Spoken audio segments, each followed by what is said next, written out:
The fluorescent lights of the lawyer's office buzzed like angry wasps, drilling into my skull with each passing second. I sat in the stiff leather chair, my fingers twisted together so tightly that my knuckles had gone white, bloodless. The air conditioning blasted cold air that smelled of expensive cologne and old paper, making goosebumps rise along my arms. I hadn't been able to afford a proper coat in months, not since Marcus had drained our joint account. "Just sign here, Emily," Marcus said, his voice dripping with false sweetness as he slid another document across the mahogany table. His hand, the same hand that had once held mine during our wedding vows, now trembled slightly as he pointed to the signature line. "It's just a formality. We agreed to split everything 50-50, remember?" I wanted to believe him. God, how desperately I wanted to believe that the man I'd spent 7 years loving still had a shred of decency left. But the way his eyes darted to the woman sitting beside him, her, with her designer handbag and perfectly manicured nails, told me everything I needed to know. Sophia, his paralegal, his lover. The reason our marriage had crumbled like ash. "Emily's been through so much," Sophia cooed, reaching across to touch my hand with fingers that felt like ice. "We just want to make this easy for you. The apartment, the car, the savings.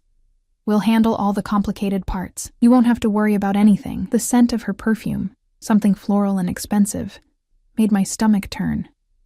I pulled my hand away, feeling the rough texture of my own chapped skin against the smooth wood of the table. When had I stopped taking care of myself? When had I become this hollow, exhausted shell of a person? "I don't understand all these legal terms," I whispered, my voice barely audible over the hum of the air conditioning. My eyes scanned the documents, but the words blurred together. Transferal of assets, relinquishment of claims, waiver of spousal support. Maybe I should have my own lawyer look at this. "Emily." Marcus leaned forward, and I caught a whiff of his aftershave, the same one I'd given him last Christmas. The memory stabbed through me like a knife. "We can't afford 2 lawyers. The fees alone would eat up everything we have. Just trust me on this. Haven't I always taken care of the finances?" Yes. He had. And that was the problem.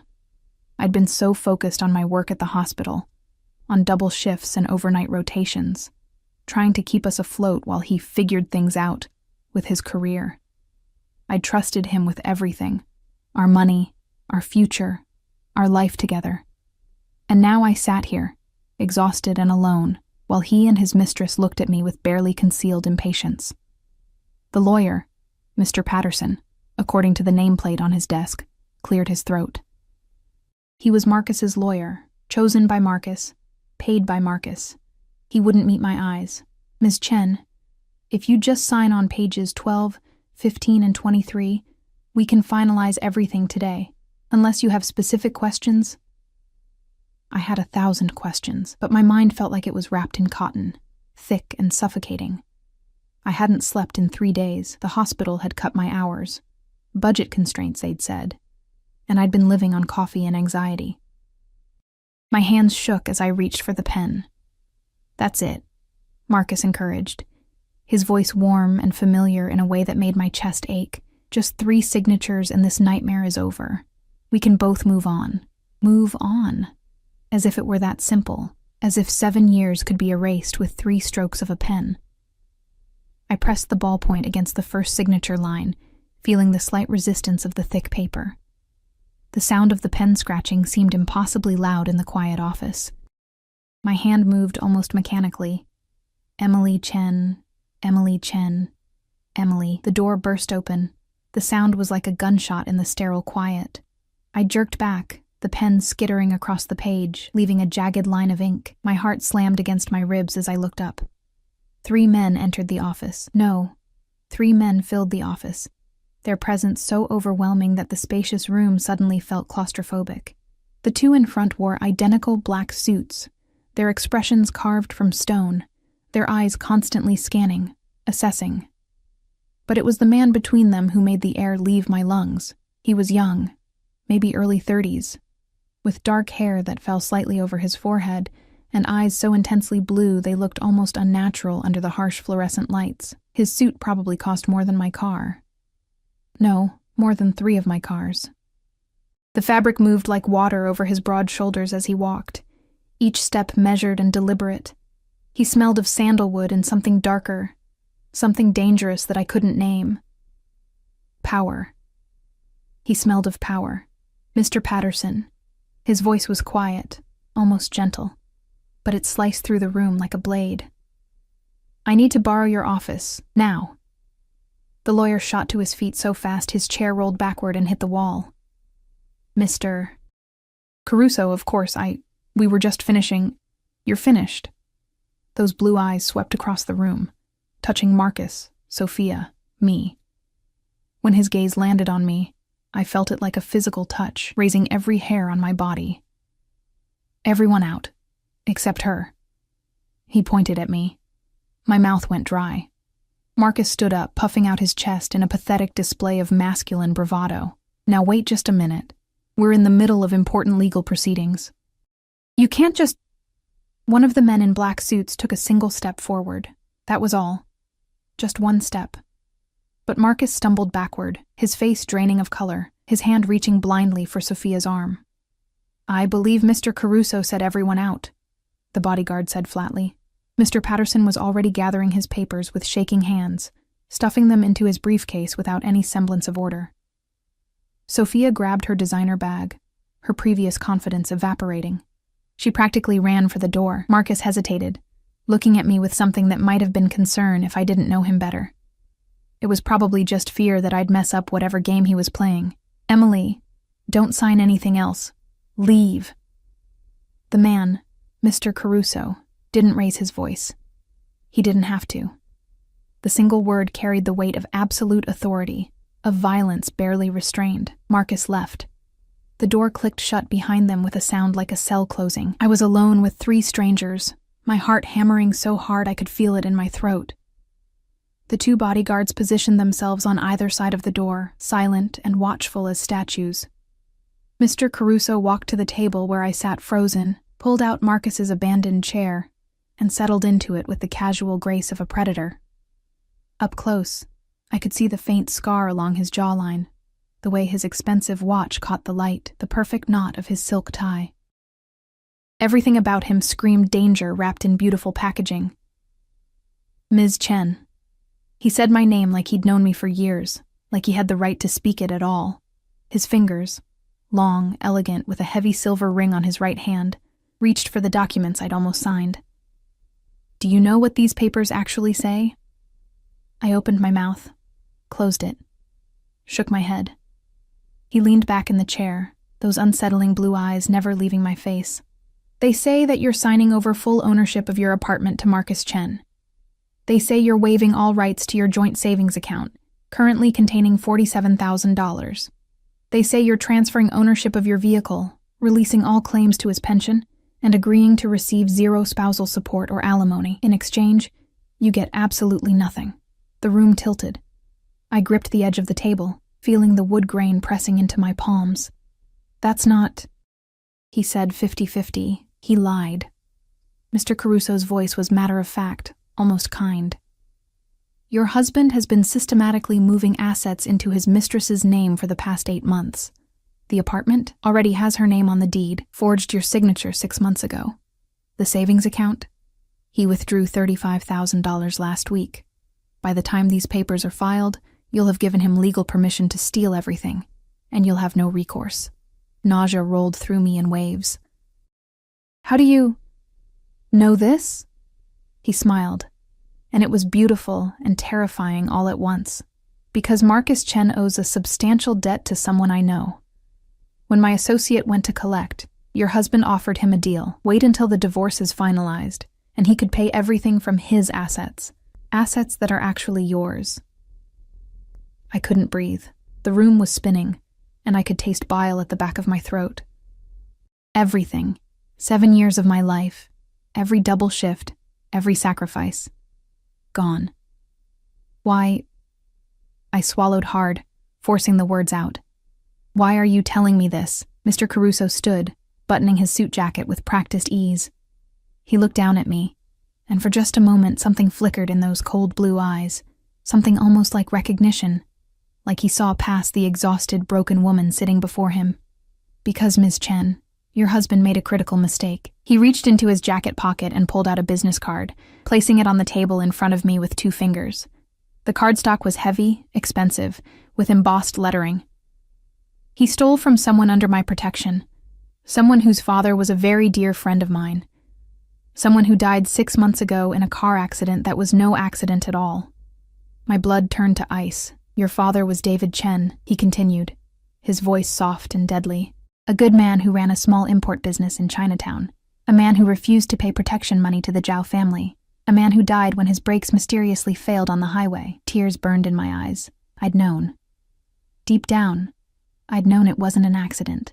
But everyone, the police, the insurance company, even Marcus, had told me I was being paranoid, that my grief was making me see conspiracies where there were none. Marcus knew, I whispered. Marcus helped arrange it. Mr. Caruso's hand, still resting on the table, clenched into a fist. Your father's business was worth more dead than alive. Insurance payout, property sale, inventory liquidation. Your husband and the Zhao family split everything while you mourned. The world shattered. Every piece of my reality, every foundation I'd built my life on, crumbled into dust. I couldn't speak, couldn't think, couldn't do anything but stare at this beautiful, dangerous stranger who had just torn my entire world apart and somehow made me feel like he'd saved me. So here's what's going to happen, Emily. He leaned down, his face level with mine, close enough that I could see flecks of silver in those impossible blue eyes. You're not going to sign those papers. You're going to walk out of this office, and you're going to come with me. Why would I? Because your husband has already sold you, just like he sold your father. His voice was barely a whisper now, intimate and terrifying. The Zhao family knows you're the sole beneficiary of your father's life insurance. $500,000 that Marcus can't touch because it's in your name alone. They've decided you're more valuable as a hostage than a widow. Marcus gets his assets, they get their leverage. Everyone wins. Except me, I breathed. Except you. He straightened, offering me his hand. Unless you take my protection, unless you let me finish what your father and I started before he died. I stared at his outstretched hand. Manicured nails, that heavy silver ring, power and violence and salvation all wrapped together. Every instinct screamed at me to run, to refuse, to call the police.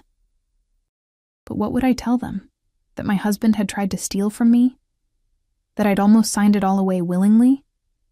That the man who'd just saved me was probably more dangerous than anyone Marcus could ever dream of being? Who are you? I whispered. His smile was sharp as broken glass. Someone who keeps his promises. Your father asked me to protect you if anything happened to him. I'm 6 months late, but I don't intend to fail him twice. The fluorescent lights buzzed, the air conditioning hummed. Outside the office, I could hear muffled voices. Marcus probably arguing with the receptionist, trying to get back in. I looked at Mr. Caruso's extended hand. I looked at the documents that would have left me with nothing. I looked at the future Marcus and Sophia and the Zhao family had planned for me. A future that ended with me as collateral, or worse. Then I stood up on shaking legs, my hand reaching out almost of its own accord, and placed my palm against his. His fingers closed around mine, warm, strong, absolutely certain. Good girl, he murmured. And the approval in his voice sent a shiver down my spine that had nothing to do with fear and everything to do with the realization that I had just traded one cage for another. Only this time, I'd walked in with my eyes open. The elevator descended in silence, broken only by the mechanical whir of cables and gears. I stood pressed against the cold metal wall, acutely aware of Mr. Caruso's presence beside me, close enough that I could feel the heat radiating from his body, far enough that we weren't touching. The 2 bodyguards flanked us like silent sentinels, their eyes fixed on the descending floor numbers. My hand still tingled where he'd held it. I rubbed my palm against my jeans, trying to erase the sensation, but it lingered like a brand. Where are we going? My voice sounded small in the confined space, barely above a whisper. Somewhere safe. He didn't look at me, his attention fixed on his phone screen. His thumbs moved across the keyboard with practiced efficiency, sending messages to people I couldn't see. Your apartment isn't an option. Marcus has keys. The Zhao family has been watching it for 3 weeks. Ice flooded my veins. They've been watching me? Surveillance van, 2 buildings down. Black Honda. They've logged every time you leave for work, every time you come home. His jaw tightened almost imperceptibly. They know your schedule better than you do. The elevator lurched slightly as it reached the ground floor, and I grabbed the handrail to steady myself. My legs felt like water, threatening to give out beneath me. Everything I thought I knew about my life was dissolving, revealing something darker and more terrifying underneath. The doors slid open onto the parking garage, a cavernous space of concrete pillars and fluorescent strips that cast everything in sickly yellow light. The air smelled of motor oil and exhaust fumes. Mr. Caruso's hand touched the small of my back, gentle but firm, guiding me forward. The contact sent electricity racing up my spine. This way. A black SUV waited in the shadows, its windows tinted so dark I couldn't see inside. The vehicle was massive, gleaming, expensive, the kind of car that screamed money and power.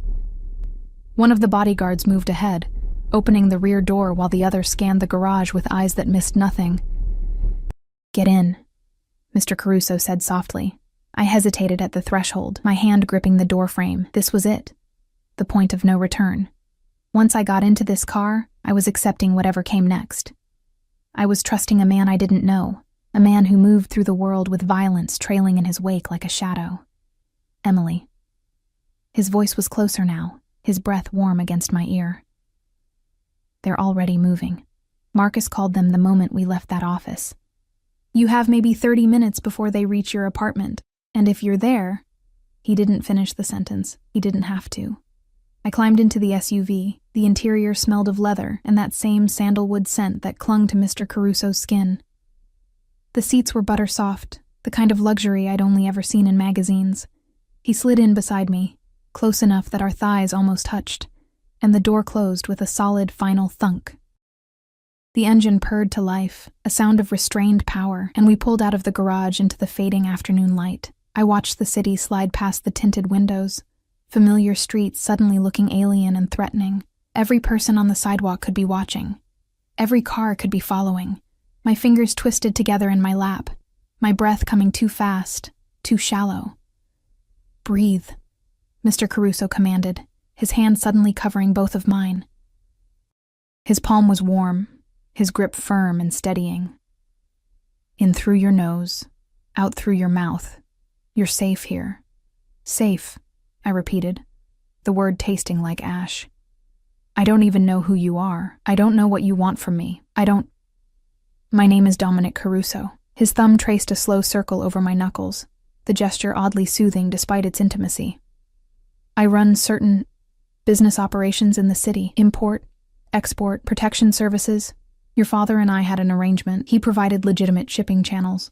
I ensured his business stayed untouched by the less savory elements of Chinatown. You're a criminal. It wasn't a question. His lips curved into something that wasn't quite a smile. I'm a businessman who operates outside conventional legal frameworks. There's a difference. Not to me. Then you're naive. The bluntness of his words stung, but his tone remained gentle. Your father understood how the world really works. He knew that sometimes the police can't, or won't, protect the people who need it most. He knew that real power doesn't come from badges or courtrooms. I pulled my hands away from his, crossing my arms over my chest. The loss of his touch left me feeling strangely cold. And you expect me to just accept that? To accept you? I expect you to be smart enough to recognize when you're drowning and someone's thrown you a life preserver. He shifted in his seat, turning to face me fully. In the dim interior of the car, his eyes looked almost black. You have no money, no home, no one you can trust. Marcus will paint you as unstable, grieving, paranoid. The police won't believe you about your father. They've already closed that case. The Zhao family will make you disappear, and no one will even notice you're gone. Each word was a hammer blow, shattering what little composure I had left. Tears burned hot trails down my cheeks, and I turned away, pressing my forehead against the cool glass of the window. I didn't want him to see me cry. Didn't want to give him that power over me. but his hand found my shoulder, turning me back with inexorable gentleness.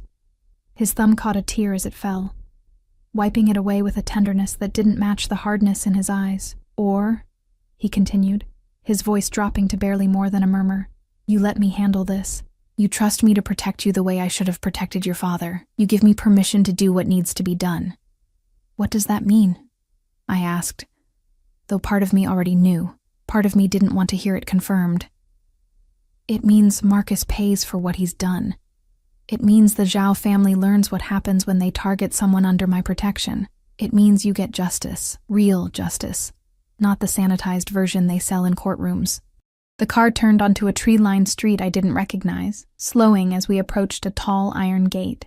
Beyond it, I could see a sprawling estate, the kind of property that belonged in movies. Not real life. Manicured lawns, a circular driveway with a fountain at its center, a house that was more mansion than home. "Where is this?" "One of my properties."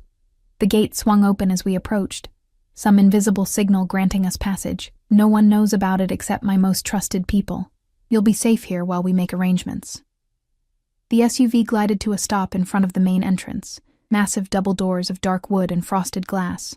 Another bodyguard appeared from somewhere, opening my door before I could even reach for the handle. The evening air was cool against my tear-stained face, carrying the scent of jasmine and freshly cut grass. Dominic was beside me in an instant, his hand once again finding the small of my back. That touch was becoming familiar, almost comfortable, and that terrified me more than anything else. "Come," he said, guiding me up the stone steps. "You need food, rest, clothes that aren't..." He gestured vaguely at my worn jeans and faded hospital scrubs. "We'll talk more in the morning when you're thinking clearly." The interior of the house stole my breath. Marble floors reflected the light from a crystal chandelier that probably cost more than I'd earn in 5 years. A sweeping staircase curved upward, its banister gleaming. Everything was pristine, perfect, coldly beautiful. A woman appeared from a side hallway, middle-aged, kind-faced, wearing a simple black dress. "Mr. Caruso," she said with a slight accent I couldn't place. "The room is prepared." "Thank you, Rosa." He turned to me, his expression softening almost imperceptibly. "Rosa manages the household. Anything you need, ask her. She's trustworthy." Rosa smiled at me, warm and genuine. "You look exhausted. Let's get you settled." I glanced back at Dominic, suddenly unwilling to leave his presence despite everything. He was dangerous, yes, maybe more dangerous than Marcus or the Zhao family combined, but he was also the only solid thing in a world that had turned to quicksand beneath my feet. "Go," he said gently, reading something in my expression. "I'll be here. I'm not going anywhere." Rosa led me up the staircase, her hand light on my elbow as if she sensed how close I was to collapse. We walked down a hallway lined with closed doors, finally stopping at one near the end. She pushed it open, revealing a bedroom that made my studio apartment look like a closet. The bed was enormous, dressed in white linens that looked impossibly soft. Floor-to-ceiling windows overlooked gardens lit by subtle landscape lighting. A door stood ajar, revealing a bathroom of gleaming marble and gold fixtures. "There are clothes in the closet," Rosa said, moving to pull the curtains closed. "They should fit. Mr. Caruso is very particular about details. Bathroom is stocked with everything you need. I'll bring dinner up in an hour." "I'm not hungry," I whispered. She turned, studying me with eyes that had probably seen too much, knew too much. "You need to eat anyway. You need to keep your strength up." She paused at the door. "He's a good man, you know, in his own way. He keeps his word." Then she was gone, the door clicking shut behind her, leaving me alone in this gilded cage. I walked to the windows, pressing my palm against the cool glass. Below, I could see Dominic standing in the driveway, his phone pressed to his ear, his free hand gesturing as he spoke. Even from here, I could see the tension in his shoulders, the barely contained violence in his movements. What had I done? What had I agreed to? My phone buzzed in my pocket, a sound so normal it felt jarring. I pulled it out with shaking hands. 17 missed calls from Marcus, 12 text messages. I opened them against my better judgment. "Emily, where are you? We need to talk. That man is dangerous. He's lying to you. I would never hurt you." Please come home, I love you. We can work this out. Answer your phone. You're making a huge mistake. The police are looking for you. I told them you've been unstable since your father died. This is kidnapping. He's holding you against your will. I'm trying to help you. Please, Emily, answer me. My hands shook so hard I nearly dropped the phone. He was already building his narrative, already painting me as the unstable one, the crazy grieving daughter who couldn't accept her father's accidental death. By morning, he'd probably have a restraining order, a psychiatric hold, something to legally justify hunting me down. A knock at the door made me jump. It's me. Dominic's voice, muffled through the wood. I opened the door. He'd removed his suit jacket, his tie loosened, the top button of his shirt undone. Somehow the slight disarray made him more dangerous, more real. I could see the strong column of his throat, the hint of something, a tattoo beneath his collar. His eyes went immediately to my phone, still clutched in my white-knuckled grip. Marcus? I nodded, unable to speak. He held out his hand. May I? I should have said no. Should have kept that last connection to my old life, however toxic. Instead, I placed the phone in his palm, watching as he scrolled through the messages with an expression that grew darker with each word. He's building a case, Dominic said finally, his voice deceptively calm, trying to establish that you're mentally incompetent, that I've kidnapped you, that he's the concerned husband. He looked up at me, and the cold fury in his eyes made my breath catch. Do you want me to handle this tonight? Handle it how? But I knew. God help me. I knew exactly what he meant. I can have him picked up within the hour. Take him somewhere quiet. Make him admit what he did to your father, what he was planning to do to you. Get it all on record. His thumb traced the edge of my phone almost absently. Then I can make the problem disappear permanently, or I can turn him over to the authorities with enough evidence to put him away for 20 years. Your choice.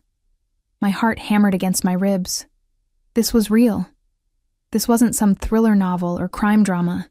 This man was offering to torture my husband, my ex-husband, for information, and possibly kill him, as casually as someone might offer to make coffee. My voice broke.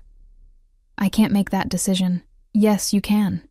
He stepped closer, and I could smell that sandalwood scent again, could feel the heat of his body. You're stronger than you think, Emily. Your father saw it. That's why he made me promise to protect you. He knew that when the time came, you'd do what needed to be done. Did you know? The question burst out before I could stop it. Did you know they were going to kill him? Pain flashed across his face, so quick I almost missed it. No. If I had, I would have stopped it. Your father was supposed to call me if he felt threatened. If anything seemed wrong. He never called. His jaw clenched. By the time I learned what happened, it was too late. The Zhao family had already cleaned up. The police had already ruled it accidental, and you were already married to the man who helped kill him. The world tilted. I stumbled backward, and Dominic caught me, his arms strong and steady as they wrapped around my waist. I should have pushed him away, should have maintained some distance, some boundary.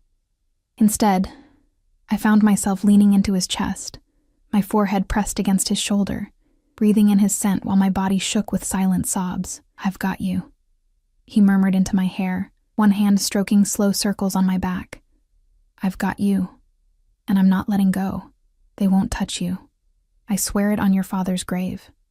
They won't ever touch you. I don't know how long we stood there, me falling apart while this dangerous stranger held me together. Eventually, my tears slowed, my breathing evened. I became aware of how perfectly I fit against him, how my head tucked just under his chin, how his heartbeat was steady and strong beneath my ear. I pulled back, wiping at my face with shaking hands. I'm sorry. I don't usually... Don't apologize.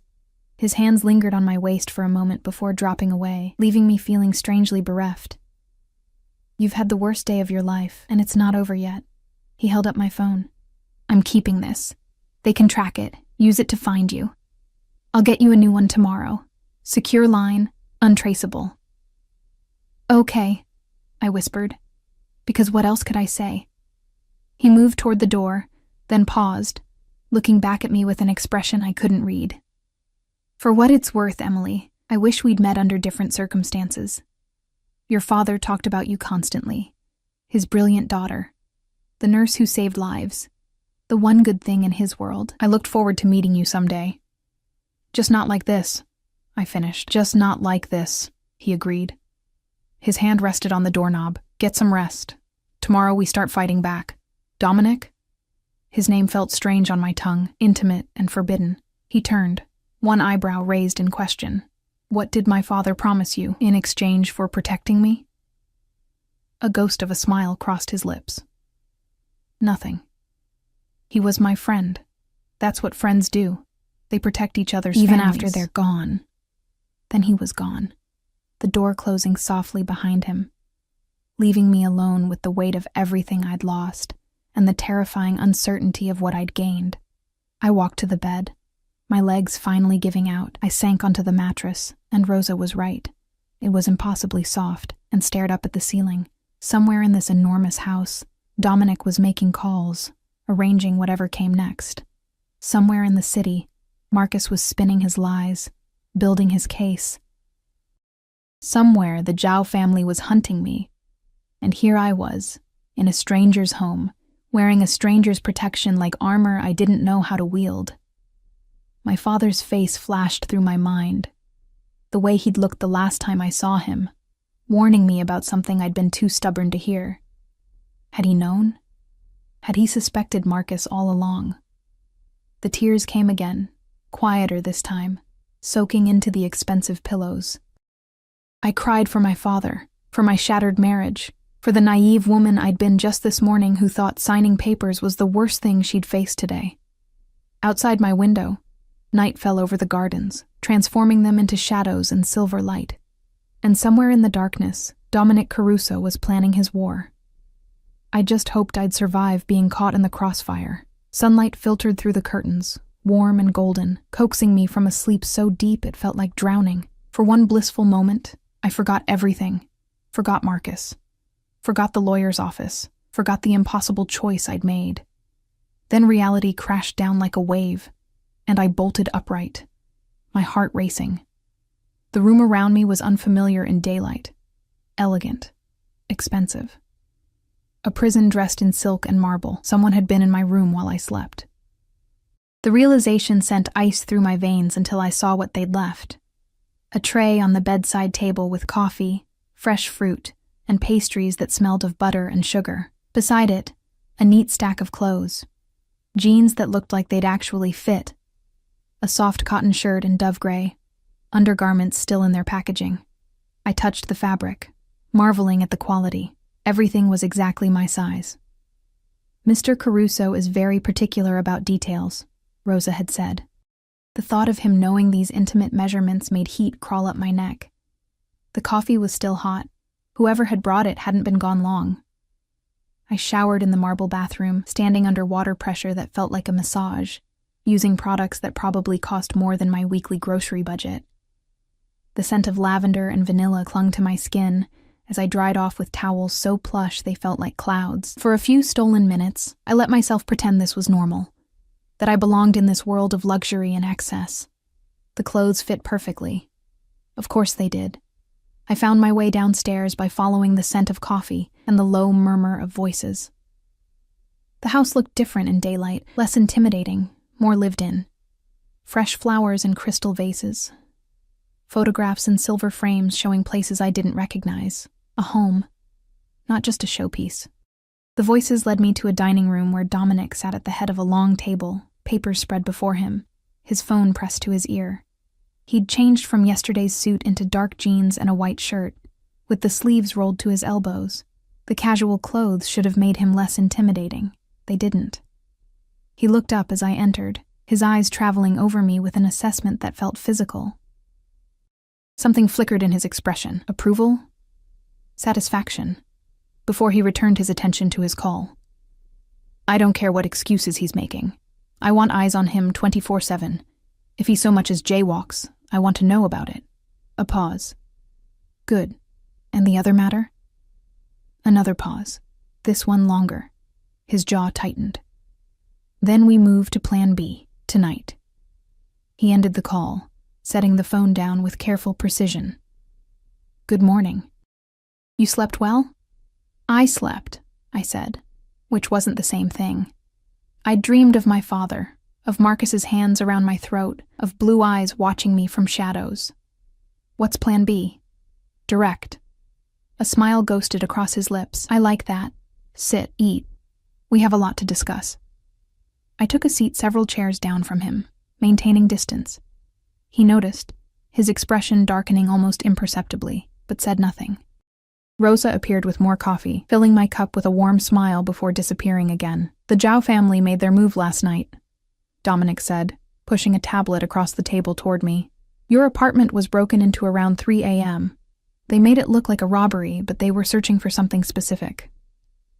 I pulled the tablet closer, my stomach churning as I looked at the security footage. My apartment, my small, cramped studio that I'd turned into a home, destroyed. Drawers pulled out, mattress slashed, everything I owned scattered across the floor like garbage. The police were called by a neighbor, he continued. Marcus showed up 20 minutes later, played the concerned husband, told them you'd been acting erratically since your father's death, that he was worried about your safety. He filed a missing persons report. So now I'm officially missing. My voice sounded hollow. Officially, you never came home from the lawyer's office yesterday. Your phone's last location was the parking garage, which I've taken care of. Marcus is telling everyone I kidnapped you, that you're being held against your will by dangerous criminals. I set down my coffee cup, my hands shaking too badly to hold it. Maybe he's right. Maybe I am. Dominic stood, moving around the table with predatory grace. He pulled out the chair next to mine, sitting close enough that I could feel the heat of him, smell that intoxicating sandalwood scent. Are you being held against your will, Emily? I don't know, I whispered honestly. Am I allowed to leave? Right now? This minute? He leaned back, spreading his hands. Yes. I'll have someone drive you anywhere you want to go. Police station, friend's house, airport, your choice. He paused, letting that sink in. But the moment you leave my protection, the Zhao family will find you. Marcus will have you declared incompetent and committed to psychiatric care. He's already started the paperwork, and within 48 hours, you'll either be dead or wishing you were. That's not really a choice. No, he agreed quietly. It's not, but it's the truth. And I won't lie to you. Not about this. His hand found mine on the table, his fingers warm and steady over my trembling ones. Your father made me promise 2 things. First, to protect you no matter what. Second, to always be honest with you, even when the truth was ugly, especially then. I looked down at our joined hands, his so much larger than mine, marked with scars I hadn't noticed yesterday, that silver ring catching the morning light. What was he to you? Really? Dominic was quiet for a long moment, his thumb tracing absent patterns on my knuckles. He saved my life when I was 17. I'd been stupid, arrogant, thought I could handle a situation I had no business being in. The Zhao family had me cornered in an alley, 3 against 1, and they weren't planning on letting me walk away. His voice went distant, remembering. Your father came out of nowhere, this middle-aged shopkeeper with a tire iron, and evened the odds. We got out together. Why would he do that? For a stranger? He said everyone deserves a chance to be better than their worst moment. Dominic's smile was sad, tinged with grief. After that, we were friends. Real friends, not just business associates. He was the closest thing to a father I had after mine died, so when he asked me to look after you, his grip on my hand tightened. It wasn't just a promise. It was an honor. Tears burned in my eyes, but I blinked them back. I'd cried enough. Tell me what happens now. All of it. He released my hand, standing to pace the length of the windows. The morning light turned his dark hair almost blue-black, highlighted the strong lines of his face. Marcus has made a critical error. In his rush to establish you as mentally unstable, he's drawn attention to himself. The police are asking questions about your father's death, about the timing of your divorce, about his sudden financial improvements. My lawyers have filed motions to freeze all marital assets pending investigation of fraud and forgery. He'll fight that. Of course he will. Which is why tonight we're having a conversation with him, face to face. recorded. Getting him to admit everything, the affair, the forgery, his role in your father's death, his deal with the Zhao family. My blood turned cold. You're going to torture him. No. Dominic turned to face me, his expression hard as stone. I'm going to give him a choice. Confess everything and accept witness protection in exchange for testifying against the Zhao family, or refuse and face the consequences of his actions without the shield of law protecting him. What he chooses determines what happens next. And if he refuses, then he made his choice. No emotion in his voice, just cold certainty. The Zhao family doesn't tolerate loose ends, and Marcus has become a liability. If I don't handle him, they will, at least my way. He has options. I stood, wrapping my arms around myself. The room suddenly felt too small, too warm. This is insane. I should go to the police myself, tell them everything. And say what? Dominic's voice sharpened. That your husband forged your signature? He'll say you gave permission, that your father was murdered. The case is closed. Accident. Pure and simple. That the Zhao family is after you? Based on what evidence? The word of a known criminal? He moved closer, his presence overwhelming. You think the system will protect you, Emily? The same system that let your father die and called it an accident? The same system that would have let Marcus steal everything while you signed it away? At least it's legal. Legal. He laughed, the sound bitter. Your husband legally murdered your father. The Zhao family legally runs half the businesses in Chinatown through shell companies and intimidation. Marcus will legally have you committed and legally take everything you have left. But yes, it's all perfectly legal. I wanted to argue, to defend a system I'd believed in my whole life, but the words wouldn't come, because he was right. Everything that had happened to me, to my father, had been technically legal. We'd been destroyed by paperwork and loopholes, and people who knew how to game the system. I don't want to become like them, I whispered. Like you. Someone who solves problems with violence and threats. Dominic's expression softened. He reached out slowly, giving me time to pull away, and cupped my face in his hands. His palms were warm against my cheeks, his touch gentle despite the violence I knew those hands were capable of. You won't, he said quietly. Because you're asking the question, because you're afraid of crossing that line. That's what separates people like you from people like me. You still believe in the light. I stopped believing in it a long time ago. His thumb brushed away a tear I hadn't realized had fallen. But I believe in you. Your father believed in you. And I'll do whatever it takes to make sure you survive this with your soul intact, even if mine doesn't. Why? The question came out broken. Why does it matter to you? Something flickered in his eyes, something raw and almost painful. Because when I look at you, I see what I could have been if someone had protected me the way your father protected you. I see goodness and strength, and everything this world tries to break in people, and I'll be damned if I let them break you too. His face was so close to mine. I could count the individual shades of blue in his eyes, could see the faint stubble along his jaw, could feel his breath warm against my lips. My heart hammered against my ribs, and I couldn't tell if it was fear or something far more dangerous. The moment stretched, taut as a wire. Then his phone rang, shattering it like glass. Dominic stepped back, his hands dropping away as he answered. What is it? His expression darkened as he listened. When? How many? A pause. No, absolutely not. Tell them if they come within a mile of this property, it's an act of war. I don't care what they... He stopped, his jaw clenching. Put him on. He pressed a button, and suddenly a voice filled the room through the phone's speaker. Male, older, with an accent that made each word sound like a threat. Dominic. It's been too long. Mr. Zhao. Dominic's voice had gone cold, emotionless. To what do I owe this unexpected call? You know why I'm calling. You have something that belongs to me. I have a woman under my protection. If you're claiming ownership of people, we have a much bigger problem than a business dispute. A low chuckle. Still the same righteous boy. Your father would be disappointed. David Chen's daughter is collateral for debts unpaid. Her husband borrowed heavily from us, used her father's assets as guarantee. Now the father is dead, the assets are tied up, and we need insurance that will be repaid. Marcus Chen acted without authority. Emily inherited nothing.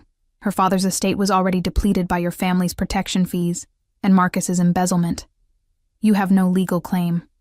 Legal. The word dripped with contempt. Since when do we deal in legal, Dominic? The girl is leverage. Return her. We settle Marcus's debt another way. Keep her, and we have a problem. A big problem. Dominic's free hand clenched into a fist. She's under my protection. That means she's untouchable. You know the rules. Rules change, especially for someone who spent the last 6 months weakening, losing territory, making enemies. How many of your allies have left you, Dominic? How many will stand with you if this turns into open war? Ice flooded my veins. I'd been so focused on my own situation that I hadn't considered the bigger picture. Dominic was protecting me, but at what cost? How much was he risking by keeping me here? My affairs are my business, Dominic said, but I heard the edge in his voice. Emily stays with me. If you want war, I'll give you one. But remember, I know where all your bodies are buried. Literally. Silence on the other end. Then, you have 24 hours to reconsider. After that, I can't guarantee her safety. Or yours. Choose wisely, boy. The line went dead. Dominic stood motionless, staring at the phone in his hand. The muscle in his jaw jumped, the only sign of the fury I could feel radiating off him in waves. You're losing territory because of me, I said quietly. That's not your concern. It is if you're going to war over me. My voice rose. You said I could leave, that I had a choice, so let me make it. I'll go. I'll figure something out. You don't have to. He moved so fast I didn't have time to react. One moment he was across the room. The next his hands were gripping my shoulders, his face inches from mine. You're not going anywhere, he said, his voice deadly quiet. You think I'd let you walk into their hands? Watch you disappear or worse, because I couldn't protect one person that mattered. His fingers tightened, not painfully, but desperately. I failed your father. I won't fail you. But your business... Fuck my business! The words exploded from him, raw and fierce. Empires rise and fall. Territory is won and lost. But once you're gone forever. And I have enough ghosts haunting me. I don't need another one. We stood frozen, his words hanging in the air between us. His chest heaved with each breath, his eyes blazing with something I couldn't name. Couldn't let myself name. 24 hours, I whispered. What happens in 24 hours? His expression hardened, the vulnerability shuddering behind cold determination. We move up the timeline. Marcus talks tonight, and we get everything we need to bury the Zhao family before they can strike. We turn this from a defensive position into an offensive one. And if it doesn't work? His hands slid from my shoulders down my arms, his touch leaving fire in its wake. Then we fight, and we win. Because losing isn't an option. He stepped back, that professional mask sliding into place. Rosa will stay with you today. Don't leave the property. There are guards posted, but the Zhao family has resources. If anything feels wrong, you run to the panic room. Rosa knows where it is. Where are you going? To prepare for tonight. To make sure when Marcus Chen walks into that room, he walks out with either a deal or in a body bag. He paused at the door, looking back at me with an expression that made my heart stutter. And Emily, when this is over, when you're safe and the Zhao family is buried, you'll have a real choice. Stay or go. But until then, you're mine to protect. The possessiveness in his voice should have frightened me. It didn't. And that scared me more than anything else. The hours crawled by like wounded animals. Rosa tried to distract me with lunch, with a tour of the gardens, with mindless conversation about flowers and weather, and anything but the danger circling closer with each passing minute. But I couldn't focus on any of it. My mind kept returning to Dominic's words. Body bag. Was I really willing to let Marcus die? The man who'd shared my bed for 7 years, who'd promised to love me forever, who'd held my hand at my father's funeral while secretly celebrating his murder? Yes, whispered something dark inside me. Yes, I was. The realization should have horrified me. Instead, it felt like clarity. Evening fell across the estate like a curtain, turning the gardens into shadowed mazes. I stood at my bedroom window, watching lights flicker on throughout the property. Security lights, I realized, illuminating every corner, every approach. Dominic was preparing for war. A knock at my door made me jump. "It's Rosa, dear. Mr. Caruso asked me to bring you something." I opened the door to find her holding a garment bag and a small box. Her expression was troubled, maternal concern etched into the lines around her eyes. "He wants you downstairs in an hour," she said softly, laying the bag across my bed. "For the meeting with your husband. He wants me there?" My voice came out strangled. "Why would he?" "Because Marcus needs to see what he's lost. Needs to understand the consequences of his choices." Rosa opened the box, revealing a sleek black phone. "Your new cell. Completely secure. Mr. Caruso's number is already programmed. If anything happens tonight, anything at all, you call him." She left me alone with the garment bag. I unzipped it with shaking hands, revealing a dress that made my breath catch. Deep emerald silk that shimmered in the lamplight, elegant and expensive, and nothing like anything I'd ever owned. It was a statement, a costume, armor disguised as beauty. I showered again, my movements mechanical, put on the dress. It fit like it had been tailored for my body, hugging curves I usually hid beneath scrubs and oversized sweaters. The woman staring back at me from the mirror was a stranger, polished, dangerous, someone who belonged in Dominic's world. I hated how much I liked her. Rosa returned to do my hair, pulling it back into an elegant twist that exposed the vulnerable column of my throat. "You look beautiful," she murmured, her hands gentle on my shoulders, like a queen going into battle. "I don't feel like a queen. I feel like bait. Sometimes they're the same thing." She met my eyes in the mirror. "Mr. Caruso has never brought a woman here before, never asked me to prepare a room, never changed his entire operation for someone's safety. You matter to him, more than he'll probably admit. I'm a promise he made to my father, an obligation. If that's what you need to tell yourself." Her smile was sad and knowing. "But I've known him since he was 18 years old. I've never seen him look at anyone the way he looks at you. Like you're something precious and terrifying all at once." Before I could respond, another knock. One of Dominic's men, the bodyguard from yesterday, tall and stone-faced. "It's time, ma'am." The walk downstairs felt like a descent into hell. My heels clicked against marble floors, each step echoing in the cavernous space. Voices drifted from a room at the end of the hallway, low, tense, angry. The bodyguard opened the door, and I stepped into what looked like a study. Leather furniture, floor-to-ceiling bookshelves, a massive desk of dark wood. And in the center of the room, tied to a chair with zip ties, was Marcus. He looked terrible. His expensive suit was rumpled, his face bruised, his left eye swollen nearly shut. Blood crusted his upper lip. When he saw me, something between relief and terror crossed his face. "Emily. Thank God. These lunatics kidnapped me. They've been—" "Shut up." Dominic's voice cut through Marcus's words like a blade. He stood in the shadows near the window, perfectly still, perfectly controlled. But I could feel the violence radiating off him like heat. "She's not here to rescue you. She's here to watch you tell the truth for once in your miserable life." That's when I noticed the camera on a tripod, its red light blinking, recording everything. Marcus's eyes darted between us, calculations running behind his gaze even now. "Emily, sweetheart, whatever they've told you is a lie. I love you. We can still fix this. Did you forge my signature on the deed to our apartment?" My voice came out stronger than I felt, cold and clear. "What? No, I would never—" Wrong answer.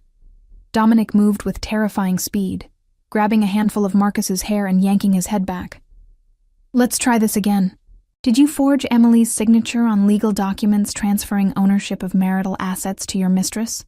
"You can't do this. This is illegal. I'll have you arrested for—" A slap echoed through the room. Not from Dominic, from me. My palm stung where it had connected with Marcus's cheek, and I stared at my own hand in shock. I'd never hit anyone in my life. It felt good. Too good. Answer the question, I said quietly. Marcus's eyes widened, seeing something in my expression that made him go pale beneath his bruises. Yes, I forged your signature, but you have to understand, Sophia and I were building a future together. And you were always so focused on work, on your father, my father. I stepped closer, and Dominic moved with me, a shadow at my back. Tell me about my father's accident. It was an accident. His brakes failed. Marcus. Dominic's hand settled on my shoulder, steady and grounding. We have the mechanic who sabotaged David Chen's car. We have bank records showing a payment from your account to a Zhao family associate 3 days before the accident. We have everything. The only question is whether you confirm it, or whether we let the Zhao family know you've become a liability who might talk. Understanding dawned in Marcus's eyes. Understanding and pure animal terror. They'll kill me. Probably. Dominic's tone was conversational. They don't like loose ends. And you, Marcus, are the loosest end imaginable. You borrowed money you couldn't repay. You promised them access to Emily's inheritance. You helped arrange a murder that's now under investigation. You're a walking liability. Unless you give us everything, I added, surprised by the steadiness in my voice. Every detail. Every name. Every transaction. You testify against the Zhao family.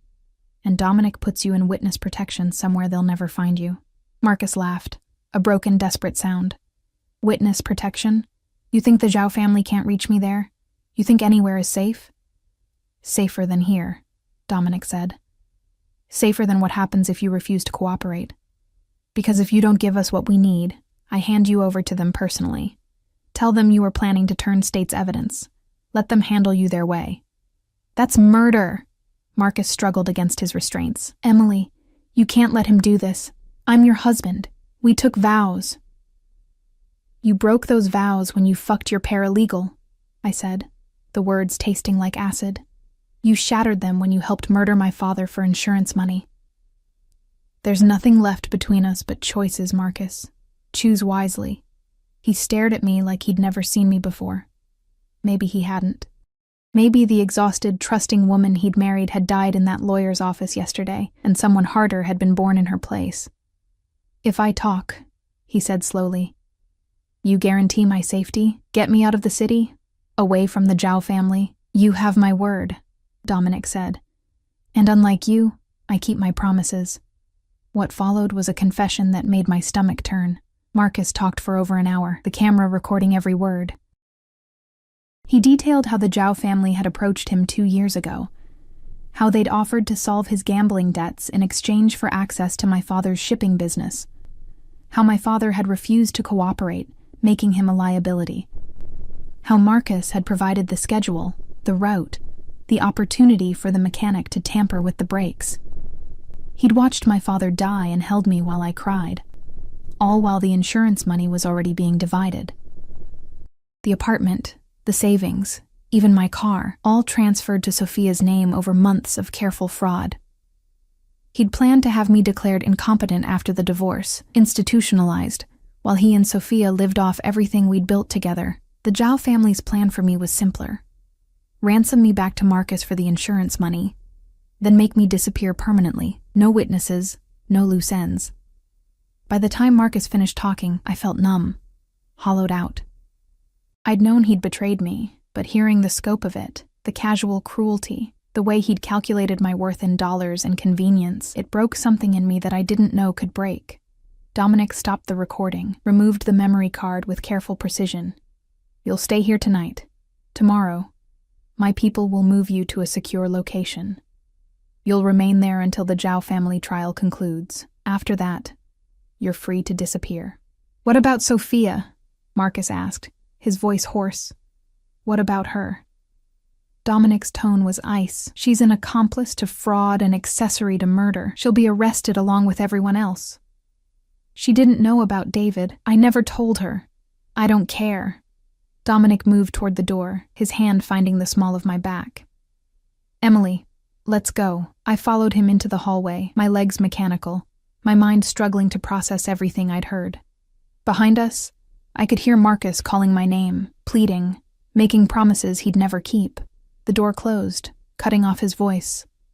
Dominic guided me to his study, a different room, warmer, with a fireplace crackling and casting golden light across leather furniture. He poured 2 glasses of amber liquid from a crystal decanter, pressing one into my shaking hands. "Drink," he commanded gently. I did. The whiskey burned down my throat, settling like fire in my stomach. I drained the glass in 3 swallows, welcoming the heat, the distraction from the cold numbness spreading through my chest. "You did well," Dominic said, taking the empty glass and setting it aside. "Better than well. You were magnificent." "I feel sick." I wrapped my arms around myself, trying to hold the pieces together. 7 years. 7 years of my life with a man who was planning to kill me. He's not a man. He's a coward who preys on people who trust him. Dominic's hands settled on my shoulders, turning me to face him. "But he can't hurt you anymore. None of them can. Can't they?" I looked up at him. This beautiful, dangerous stranger who'd become my entire world in less than 48 hours. The Zhao family still wants me. They still have 24 hours on their ultimatum. Marcus talking doesn't change that. "No," he admitted, "but it gives us ammunition. By morning, copies of that confession will be in the hands of the FBI, the district attorney, and every news outlet in the city. The Zhao family will be too busy covering their own asses to come after you." "And if they do anyway," his expression hardened, his hands tightening on my shoulders. "Then I keep my promise to your father. I protect you, no matter what it costs, even if it costs you everything, especially then." His thumb traced the line of my jaw, tilting my face up to his. "Don't you understand yet, Emily? You're not just a promise. You're not just an obligation." His voice dropped to barely more than a whisper. "You're the first thing in 10 years that's made me feel like I'm worth saving." My breath caught. His face was so close, his eyes burning with intensity that made my knees weak. I could smell whiskey and sandalwood, could feel the heat of his body, could see the war raging behind his eyes. Wanting me, protecting me, knowing he shouldn't have both. "Dominic." I didn't know what I was asking for. Didn't know if I was begging him to stop or pleading with him to continue. He made the choice for both of us. His lips crashed against mine with a desperation that stole my breath. Not gentle, not careful, raw and hungry, and everything I didn't know I needed. I gasped against his mouth, and he took advantage, deepening the kiss until I couldn't tell where I ended. And he began, my hands fisted in his shirt, pulling him closer. And he groaned, a sound that vibrated through my entire body. His arms wrapped around my waist, lifting me easily, and suddenly I was pressed against the bookshelf, surrounded by him, drowning in sensations I'd never experienced. This wasn't like kissing Marcus. This was fire and need, and 2 broken people trying to find something whole in each other. When we finally broke apart, both breathing hard, his forehead rested against mine. "I shouldn't have done that," he murmured. "No," I agreed, my fingers still twisted in his shirt. "You shouldn't have. Tell me to stop. I can't." His laugh was breathless, pained. "You're supposed to be the one who stays good, remember? The light in all this darkness. Maybe I don't want to be light anymore." I pulled back enough to meet his eyes. Maybe I'm tired of being the victim, the good girl, the one who plays by rules that don't protect me. Maybe I want to be someone who fights back. "Emily. He killed my father, Dominic. He was going to steal everything and have me locked away like I was nothing, like I didn't matter." Tears burned down my cheeks, but my voice stayed steady. "And you know what the worst part is? I would have let him. I would have signed those papers and smiled and thanked him for making it easy because I was too tired and too broken to fight." His hands cupped my face, thumbs wiping away tears with infinite gentleness. "But you didn't. You're here. You're fighting because you made me." I covered his hands with mine. "You saved me when I couldn't save myself. So don't tell me you're not worth saving. Don't tell me this is wrong when it's the first thing that's felt right in months." He kissed me again. Slower this time, thorough and devastating. When he pulled away, his eyes were dark with want, and something deeper, something that terrified and thrilled me in equal measure. "When this is over," he said quietly, "when you're safe and the Zhao family is buried, and you have time to think clearly, ask me again. Ask me if this is what you really want. And if I do, His smile was sad and beautiful. Then I'll spend the rest of my life proving I can be worthy of you. A phone buzzed, his vibrating against the desk. He released me reluctantly, answering with a curtness that told me something was wrong. Talk. His expression darkened as he listened. How many? When? A pause. No, absolutely not. Hold position. I'm on my way. He ended the call, his jaw clenched so tight I could see muscles jumping. The Zhao family didn't wait 24 hours. They're moving on the property. Now. Fear iced through my veins. How many? Enough. He was already moving, pulling a gun from a desk drawer with practiced ease. Rosa's getting you to the panic room. You stay there no matter what you hear. Understood? Dominic. No arguments, Emily. Not about this. He gripped my shoulders, his eyes blazing. I will handle this. I will protect you. But I need to know you're safe so I can do what needs to be done without worrying about you being caught in the crossfire. Rosa burst through the door, her face pale. Mr. Caruso, they've breached the outer perimeter. Go! He pushed me toward her. Now, Rosa grabbed my hand, pulling me from the study. Behind us, I heard Dominic shouting orders into his phone. Heard the sound of running feet. Heard the distant crack of gunfire. The war had begun. And I was the prize they were fighting over. The panic room was deep in the basement, a reinforced steel box hidden behind a wine cellar that looked like something from a spy movie.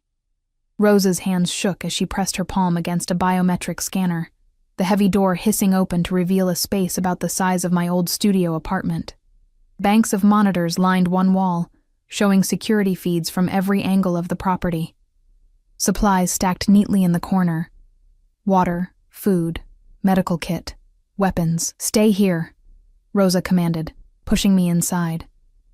Don't open this door for anyone but Mr. Caruso. The door locks from the inside. No one can get in without the code. You're not staying with me? Her smile was fierce and maternal all at once. I've been with the Caruso family for 20 years, dear. I know how to handle a gun better than most of his men. Now lock this door and don't be a hero.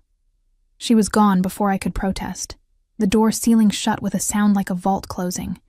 The sudden silence was deafening, broken only by my ragged breathing and the hum of electronics. I stumbled to the monitors, my hands gripping the edge of the desk as I watched the nightmare unfold. The Zhao family had brought an army.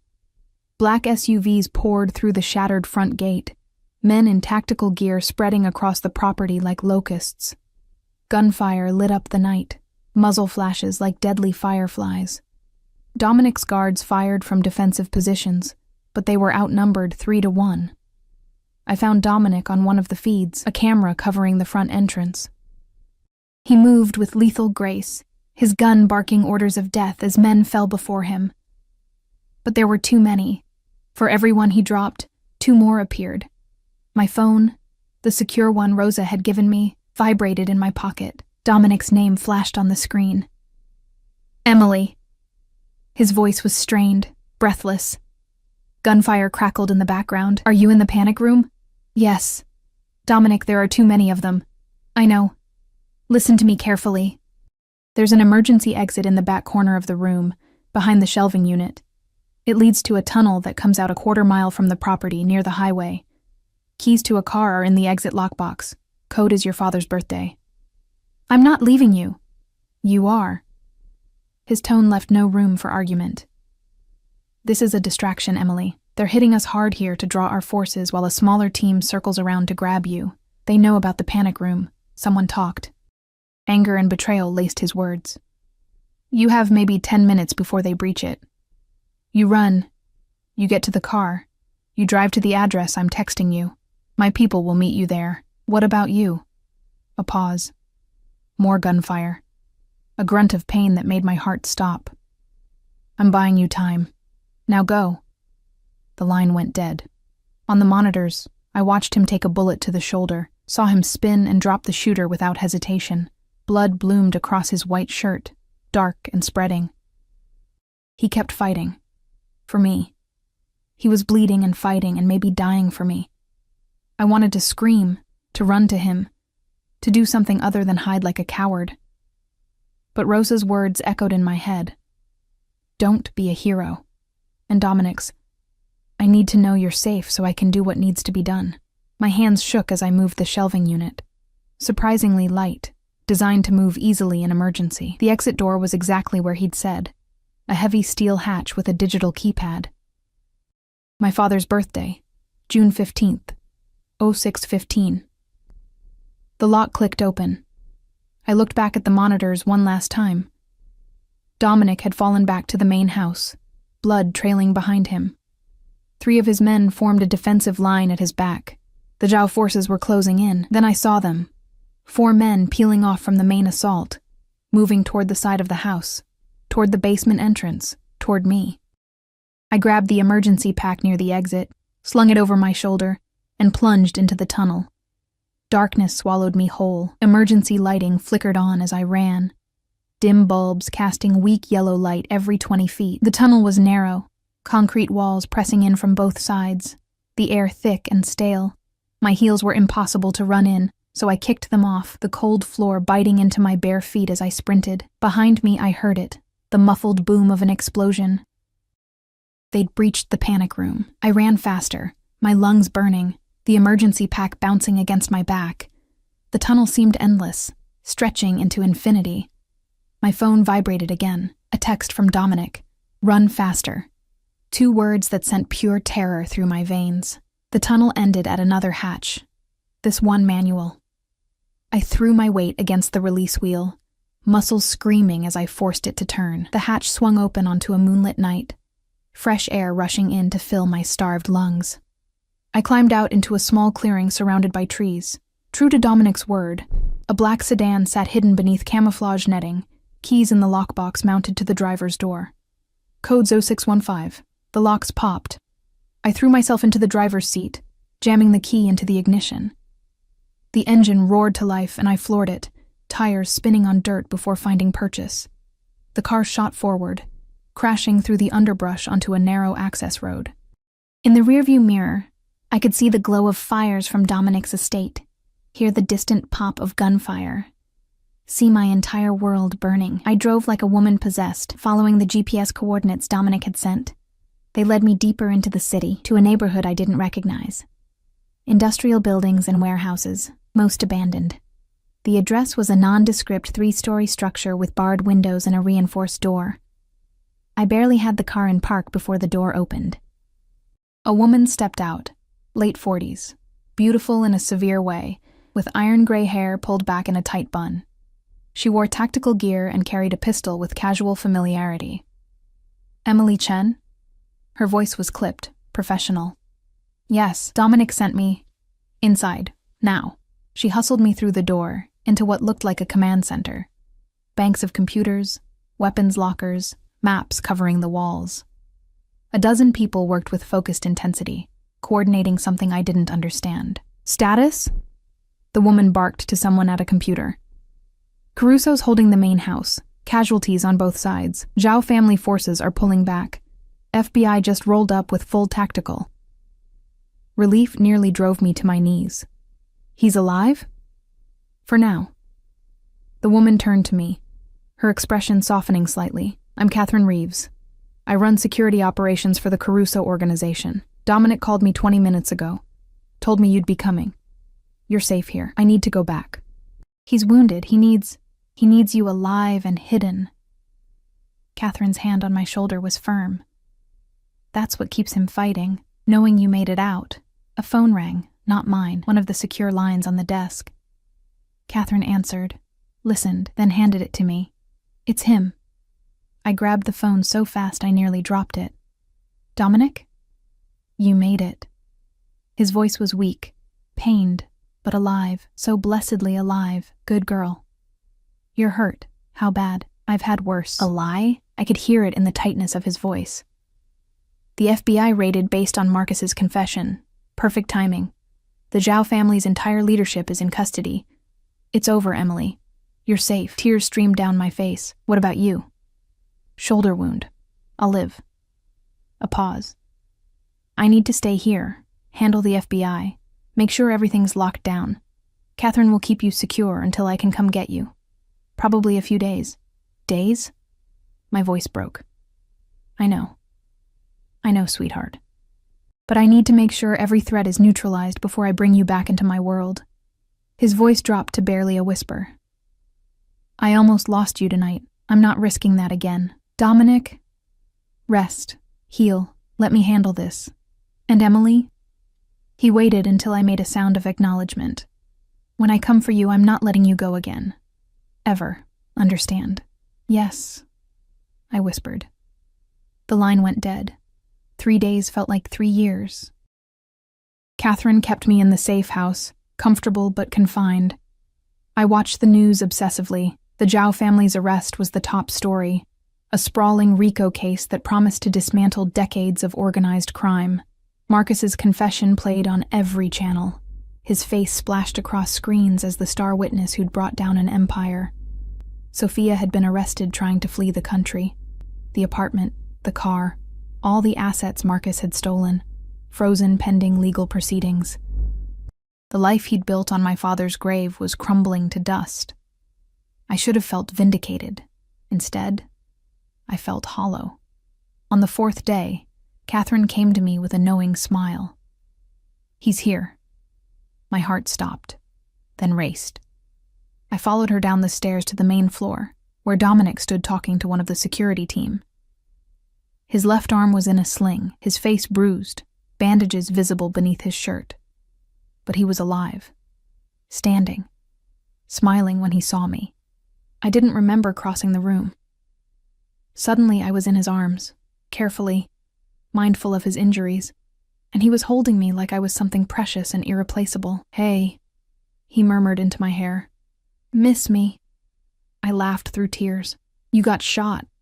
You could have died. But I didn't. He pulled back enough to cut my face with his good hand, because I had something to live for, someone to protect, someone who gave me a reason to be better than the darkness I've lived in for so long. Dominic, let me finish. His thumb traced my cheekbone with infinite tenderness. I told you to ask me again when this was over, when you had time to think clearly, away from the danger and fear, so I'm asking now. Emily Chen, do you want this? Do you want me? All of me. The good and bad and ugly parts. I looked into those impossible blue eyes and saw my future. Not the safe, predictable future I'd planned with Marcus, something wilder, more dangerous, more real. A life lived in shades of gray instead of black and white. A love built on protection and passion, and the kind of loyalty most people only read about. Yes, I said simply. I want you. I choose you. His kiss was gentle this time, reverent. A promise sealed with touch. When we broke apart, he was smiling. A real smile that transformed his whole face, making him look younger, lighter. Good. Because I already put an offer on a house for us. Better security than the estate, but just as beautiful. I figured you'd want something that's ours, not just mine. He paused, suddenly uncertain. Unless you want your own place? I don't want to assume... Our place, I interrupted, laughing at the absurdity of a Mafia boss suddenly nervous about moving too fast. I want our place. And your job? The hospital? I'd thought about this during the long days of isolation. I want to go back, eventually, but maybe somewhere new. A fresh start where people don't know me as Marcus Chen's unstable ex-wife. I know people at Cedars-Sinai, best trauma center in the state. I can make a call. No. I pressed my finger to his lips, silencing him. No more making calls or pulling strings or fixing things for me. I want to apply on my own merit. Build something that's mine, that I earned. Can you understand that? His expression softened with respect, and something deeper. Pride. Yeah, I can understand that. But if anyone gives you trouble, then I'll handle it myself. And if I can't, then you can go all protective crime lord on them. He laughed, the sound rich and warm. Fair enough. Though you have to let me buy you a car. Something safe with bulletproof glass and... Dominic. What? I'm just being practical. I shook my head, but I was smiling. This was my life now. Loving a man who thought bulletproof cars were practical gifts, who'd gone to war for me without hesitation, who looked at me like I was his entire world. We left the safe house together, his good arm wrapped around my waist, Catherine watching us with approval. The car waiting outside was sleek and black and probably armored, but I didn't ask. Some battles weren't worth fighting. As we drove through the city toward whatever came next, Dominic's hand found mine, fingers lacing together like they belonged that way. "Your father would be proud of you," he said quietly. "The way you faced Marcus, the way you survived these past days. You're stronger than anyone gives you credit for." I had a good teacher. I squeezed his hand. He taught me that sometimes the only way to survive is to fight back. To trust the people who prove they'll protect you, even when the whole world says you shouldn't. "Especially then," Dominic agreed. We pulled up to a beautiful house I'd never seen. Modern architecture blending with classic elegance, surrounded by high walls and tasteful security measures. Home. Our home. "There's something else," Dominic said as we sat in the driveway. "Marcus's assets, everything he stole from you, it's being returned. The apartment's in your name again, the savings account, all of it. Plus your father's life insurance money that the Zhao family never got their hands on. You're financially independent, Emily. You don't need me for security or protection or money. I know." I turned to face him, seeing the vulnerability in his eyes, the fear that without need I wouldn't stay. "I don't need you, Dominic. I choose you. There's a difference." "Thank God," he breathed, pulling me into another kiss that promised forever. 6 months later, I stood in the trauma bay at Cedars-Sinai, my hands steady as I sutured a gunshot wound. The patient would live. I'd made sure of that. Because saving lives was what I did. Who I was. Regardless of whose bed I shared, or what world I'd become part of. My phone buzzed during my break, a text from Dominic. "Dinner tonight? I'm cooking." I smiled, typing back. "Your cooking might kill me faster than the Zhao family." Rude. "I've been practicing. I'll bring takeout as backup. I love you too." The words still made my heart skip, even after 6 months of hearing them. I love you. 3 words from a man who'd never said them to anyone before me, who treated them like sacred vows. My shift ended at 8. I changed out of scrubs, exhaustion pulling at my bones in the familiar way that meant I'd worked hard and well.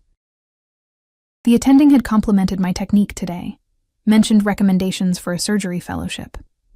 I was building something here, a career, a reputation, a life that was entirely mine. Dominic's car waited in the parking garage. The driver, Thomas, a former Marine who'd become almost a friend, holding the door. "Evening, Dr. Chen," he said, with a slight smile. He called me that now, with genuine respect. "Evening, Thomas. How's he doing today?" "Restless. Drove the contractors crazy over paint colors for the nursery." I laughed, my hand unconsciously moving to the small swell of my stomach, hidden beneath my jacket. 3 months along, a surprise neither of us had planned, but both of us wanted, with fierce intensity. The house blazed with light when we arrived, warm and welcoming. Dominic met me at the door, pulling me into his arms despite the very real smell of something burning from the kitchen. "I tried," he said sheepishly. "I really did. I brought Thai food. You're a goddess." We ate on the couch, my feet in his lap while he rubbed away the ache of a 12-hour shift. The news played quietly in the background. The Zhao family trial had concluded yesterday. Life sentences for everyone involved. Justice, served cold and final. Marcus was somewhere in witness protection, living under a new name in a place I'd never know. Sometimes I wondered if he thought about me, about everything he'd lost. Mostly I didn't think about him at all. "Your father's birthday is next week," Dominic said quietly. "I thought we could visit his grave, bring flowers, tell him about the baby." Tears pricked my eyes, the good kind, born of gratitude and love. He would have liked you, eventually, after he got done threatening you for corrupting his daughter. "I did corrupt you."